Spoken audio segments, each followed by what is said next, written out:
ಕಲಬುರಗಿ ಜಿಲ್ಲಾ 20ನೇ ಕನ್ನಡ ಸಾಹಿತ್ಯ ಸಮ್ಮೇಳನವು ಅದ್ದೂರಿಯಾಗಿ ಜರುಗಿತು. ಕನ್ನಡಾಭಿಮಾನಿಗಳ ಕಲರವದ ಮಧ್ಯೆ ಕಲಬುರಗಿ ನಗರದ ಡಾಕ್ಟರ್ ಎಸ್.ಎಂ. ಪಂಡಿತ್ ರಂಗಮಂದಿರದಲ್ಲಿ 2 ದಿನಗಳ ಕಲಬುರಗಿ ಜಿಲ್ಲಾ 20ನೇ ಕನ್ನಡ ಸಾಹಿತ್ಯ ಸಮ್ಮೇಳನಕ್ಕೆ ಅದ್ದೂರಿಯಾಗಿ ಚಾಲನೆ ದೊರಕಿತು. ಇನ್ನು ನಗರದ ಕನ್ನಡ ಭವನದಿಂದ ಆರಂಭಗೊಂಡ ಸಮ್ಮೇಳನ ಅಧ್ಯಕ್ಷರ ಮೆರವಣಿಗೆಯಲ್ಲಿ ವಿವಿಧ ಸಾಂಸ್ಕೃತಿಕ ತಂಡಗಳು ಭಾಗಿಯಾಗಿ ಮನಸೂರೆಗೊಂಡಿದ್ವು.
ಇನ್ನು ಕಾರ್ಯಕ್ರಮವನ್ನು ಉದ್ದೇಶಿಸಿ ಕಸಾಪದ ಜಿಲ್ಲಾ ಅಧ್ಯಕ್ಷ ವಿಜಯಕುಮಾರ್ ತೇಗಲ್ತಿಪ್ಪಿ ಮಾತನಾಡಿದರು. ಉಳಿದ್ರೆ ಬಹುಶಃ ಕನ್ನಡ ಉಳಿತದೆ, ಕನ್ನಡ ಉಳಿದ್ರೆ ಮಾತ್ರ ಕನ್ನಡಿಗ ಉಳಿತಾನೆ, ಕನ್ನಡಿಗ ಉಳಿದ್ರೆ ಮಾತ್ರ ಈ ಕರ್ನಾಟಕ ಉಳಿತದೆ ನಮ್ಮ ನಿಟ್ಟಿನೊಳಗೆ. ಕನ್ನಡ, ಕನ್ನಡಿಗ, ಕರ್ನಾಟಕದ ಇವತ್ತು ದೇವೋದ್ದೇಶ ಇಟ್ಟುಕೊಂಡು ಇವುಗಳ ಅಭಿವೃದ್ಧಿಗಾಗಿ ಕನ್ನಡ ಸಾಹಿತ್ಯ ಪರಿಷತ್ತು ಇವತ್ತು ಸದಾಕಾಲ ಶ್ರಮಿಸ್ತದೆ ಅಂತಕ್ಕಂಥ ಮಾತನ್ನ ನಾನು ಹೇಳಿಕ್ಕೆ ಇಚ್ಛಪಡ್ತೇನೆ. ಇವತ್ತು ಬಹುಶಃ ಈ ನೆಲದ ಪರಂಪರೆಯನ್ನ, ಈ ನೆಲದ ಇತಿಹಾಸವನ್ನ ಇವತ್ತು ಹೊಸ ಪೀಳಿಗೆಗೆ ಮುಟ್ಟಿಸ್ತಕ್ಕಂಥ ಕೆಲಸ ಕೂಡ ಮಾಡಬೇಕಾಗಿರ್ತಕ್ಕಂಥದ್ದು ಇವತ್ತು ಬಹಳ ಅವಶ್ಯಕತೆ ಇದೆ. ಆ ಕಾರಣಕ್ಕಾಗಿ ಇವತ್ತು ಕನ್ನಡ ಸಾಹಿತ್ಯ ಪರಿಷತ್ತು ಈ ಕಲಬುರಗಿ ಜಿಲ್ಲೆಯಲ್ಲಿ ನಿರಂತರವಾಗಿ ವರ್ಷದ 365 ದಿವಸಗಳ ಸಹಿತ ಕನ್ನಡದ ಕಾರ್ಯಕ್ರಮವನ್ನು ಮಾಡೋದ್ರ ಮೂಲಕ ಇಡೀ ಕಲಬುರಗಿ ಜಿಲ್ಲೆಯನ್ನ ಒಂದು ಸಾಂಸ್ಕೃತಿಕ ಜಿಲ್ಲೆಯನ್ನಾಗಿಸ್ತಕ್ಕಂಥ ಕೆಲಸವನ್ನ ನಾವೆಲ್ಲ ಪದಾಧಿಕಾರಿಗಳು ಬಹಳ ಹೊಸ ಹೆಜ್ಜೆಯನ್ನ ನಾವು ಇಟ್ಟಿದ್ದೀವಿ ಅಂತಕ್ಕಂಥ ಮಾತ್ರ ಹೇಳಿಕ್ಕೆ ಇಚ್ಛಪಡ್ತೀವಿ. ಆ ಕಾರಣಕ್ಕಾಗಿ ಇವತ್ತು ಒಂದು ಮಾತು ಬಹಳ ಖುಷಿ ಹೇಳಬೇಕಾಗ್ತದೆ. ನಮ್ಮ ಕನ್ನಡ ಸಾಹಿತ್ಯ ಪರಿಷತ್ತಿನ ಬಹುತೇಕ ತಾಲೂಕು ಅಧ್ಯಕ್ಷರು ನಾವು ಹೆಚ್ಚಾಗಿ ಶಿಕ್ಷಕರನ್ನಾಗ ಮಾಡಿದ್ದೀವಿ. ಯಾಕಂತಂದ್ರೆ ಈ ಸಮಾಜಕ್ಕೆ ಬಹಳ ಸಮೀಪವಾಗಿರ್ತಕ್ಕಂಥ ಸಂಬಂಧವನ್ನ ಇಟ್ಟುಕೊಳ್ತಕ್ಕಂಥವ್ರು ಯಾರು ಅಂತಂದ್ರೆ ಅದು ನಮ್ಮ ಶಿಕ್ಷಕರು ಅಂತಕ್ಕಂಥ ಮಾತನ್ನ ಬಹಳ ಅಭಿಮಾನಿಯಿಂದ ಹೇಳಬೇಕಾಗ್ತದೆ.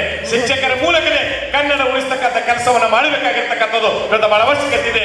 ಒಬ್ಬ ಶಿಕ್ಷಕ ತಪ್ಪು ಮಾಡಿದ್ರೆ ಇವತ್ತು ಬಹುಶಃ ಇಡೀ ಸಮಾಜವನ್ನ ಹದಗೆಡಿಸ್ತಕ್ಕಂಥ ಒಂದು ದೊಡ್ಡ ಜವಾಬ್ದಾರಿ ನಮ್ಮ ಶಿಕ್ಷಕರ ಮೇಲೆ ಇದೆಯಲ್ಲ, ಆ ಶಿಕ್ಷಕನ ಮೂಲಕನೇ ಇವತ್ತು ಕನ್ನಡ ಉಳಿಸ್ತಕ್ಕಂಥ ಬೆಳೆಸ್ತಕ್ಕಂಥ ಕೆಲಸವನ್ನ ಇವತ್ತು ನಾವು ಮಾಡ್ತಾ ಇದ್ದೇವೆ ಅಂತಕ್ಕಂಥ ಮಾತನಾಡಿಕೆ ನಾವು ಇಚ್ಛೆ ಪಡ್ತೀವಿ. ಇವತ್ತು ವಿಶೇಷವಾಗಿ ಅನೇಕ ಕಾರ್ಯಕ್ರಮಗಳು ನಗರ ಪ್ರದೇಶಕ್ಕೆ ಸೀಮಿತವಾಗಿರ್ತಕ್ಕಂಥ ಅನೇಕ ಸಾಹಿತ್ಯಿಕ ಕಾರ್ಯಕ್ರಮಗಳನ್ನ ಇವತ್ತು ಗ್ರಾಮೀಣ ಪ್ರದೇಶಕ್ಕೂ ಕೂಡ ಹೋಗ್ತಕ್ಕಂಥ ಮುಟ್ಟಿಸ್ತಕ್ಕಂಥ ಕೆಲಸವನ್ನ ಇವತ್ತು ಕನ್ನಡ ಸಾಹಿತ್ಯ ಪರಿಷತ್ತು ಕಲಬುರಗಿ ಜಿಲ್ಲಾ ಘಟಕ ಬಹಳ ಪ್ರಾಮಾಣಿಕವಾದ ಪ್ರಯತ್ನವನ್ನ ಮಾಡ್ತಾ ಇದೆ ಅಂತಕ್ಕಂಥ ಮಾತನ್ನು ಈ ಸಂದರ್ಭದಲ್ಲಿ ನಿಕಟಪೂರ್ವ ಸಮ್ಮೇಳನ ಅಧ್ಯಕ್ಷ ಪ್ರೊಫೆಸರ್ ಕಲ್ಯಾಣರಾವ್ ಪಾಟೀಲ್, ಮಾಹಿತಿ ಹಕ್ಕು ಆಯೋಗ ಕಲಬುರಗಿ ಪೀಠದ ಆಯುಕ್ತ ರವೀಂದ್ರ ಡಾಕಪ್ಪ, ರಾಜ್ಯ ಸರ್ಕಾರಿ ನೌಕರರ ಸಂಘದ ಜಿಲ್ಲಾ ಅಧ್ಯಕ್ಷ ರಾಜು ಲೆಂಗ್ಟಿ, ಪ್ರೊಫೆಸರ್ ಯಶವಂತರಾವ್ ಅಷ್ಟಗಿ, ಸಾಹಿತಿ ಕೆ ಗಿರಿಮಲ್, ಕರ್ನಾಟಕ ಜಾನಪದ ವಿಶ್ವವಿದ್ಯಾಲಯದ ಕುಲಪತಿ ಹಾಗೂ ಸಾಹಿತಿ ಡಾಕ್ಟರ್ ಟಿ.ಎಂ. ಭಾಸ್ಕರ್, ಬಂಡಾಯ ಸಾಹಿತಿ ಡಾಕ್ಟರ್ ಚನ್ನಣ್ಣ ವಾಲಿಕರ್, ಶರಣ ಬಸವೇಶ್ವರ ವಿದ್ಯಾವರ್ಧಕ ಸಂಘದ chairperson Matoshri doctor Drakshayani S ಅಪ್ಪ, ಸಾಹಿತ್ಯ ಪರಿಷತ್ನ ದಕ್ಷಿಣ ಕ್ಷೇತ್ರದ ಪ್ರಧಾನ ಕಾರ್ಯದರ್ಶಿ ಹಾಗೂ ಹಿರಿಯ ಪತ್ರಕರ್ತ ಶ್ಯಾಮಸುಂದರ ಕುಲಕರ್ಣಿ ಸೇರಿದಂತೆ ಅನೇಕರು ಭಾಗಿಯಾಗಿದ್ದರು. ಕಾಮರೆಡ್ಡಿ ಆರ್ಥೋ ಮತ್ತು ಟ್ರಾಮಾ ಕೇರ್ ಆಸ್ಪತ್ರೆ ಕಲಬುರಗಿ ಡಾಕ್ಟರ್ ಎಸ್.ಬಿ. ಕಾಮರೆಡ್ಡಿ ಹಾಗೂ ಡಾಕ್ಟರ್ ಪ್ರತಿಮಾ ಎಸ್. ಕಾಮರೆಡ್ಡಿ ಸಾರಥ್ಯದಲ್ಲಿ ಕಳೆದ 11 ವರ್ಷಗಳಿಂದ ಸಾವಿರಾರು ರೋಗಿಗಳಿಗೆ ದಿನದ 24 ಗಂಟೆ ತುರ್ತು ಸೇವೆ ನೀಡಿದ ಶ್ರೇಯಸ್ಸು. ಆರ್ಥೋ ಚಿಕಿತ್ಸೆಗೆ ನುರಿತ ವೈದ್ಯರ ತಂಡ, neuro surgery, joint replacement surgery, interventional pain clinic, plastic surgery, facial maxillo surgery, ದಿನದ 24 ಗಂಟೆ ಲ್ಯಾಬ್ ಸೌಲಭ್ಯ, ದಿನದ 24 ಗಂಟೆ ಮೆಡಿಕಲ್ ಸೌಲಭ್ಯ, ಡಿಜಿಟಲ್ ಎಕ್ಸ್ರೇ, ದಿನದ 24 ಗಂಟೆ ಬ್ಲಡ್ ಬ್ಯಾಂಕ್ ಸರ್ವಿಸ್, ದಿನದ 24 ಗಂಟೆ ಆಂಬ್ಯುಲೆನ್ಸ್ ಸೌಲಭ್ಯ. ಹೆಚ್ಚಿನ ಮಾಹಿತಿಗಾಗಿ ಸಂಪರ್ಕಿಸಿ ಸರ್ಕಾರಿ ಐಟಿಐ ಕಾಲೇಜು ಮುಂಭಾಗ, ಕಾಮರೆಡ್ಡಿ ಆರ್ಥೋ ಮತ್ತು ಟ್ರಾಮಾ ಕೇರ್ ಆಸ್ಪತ್ರೆ, ಕಲಬುರಗಿ.